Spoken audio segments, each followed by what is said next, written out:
మాటలు ఆయుధాల కంటే పదునైనవి. వాటిని మనసుకు దగ్గరైన వాళ్ళ మీద వాడకండి, తట్టుకోలేరు. అవమానం అనేది మనలో పట్టుదలను మరింతగా పెంచాలే కానీ పిరికితనాన్ని కాదు. జీవితం మరింత కష్టంగా మారినప్పుడు మీరు మరింత బలంగా మారాలి.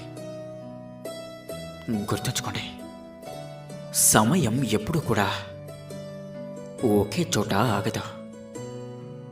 అలాగే జీవితం ఎప్పుడూ కూడా ఒకేలా ఉండదు. జీవితంలో గెలవాలన్న కోరిక ముఖ్యం కాదు, అది అందరికీ ఉంటుంది. గెలవడానికి శ్రమించాలన్న సంకల్పం ముఖ్యం. అర్థం చేసుకోలేని వారి దగ్గర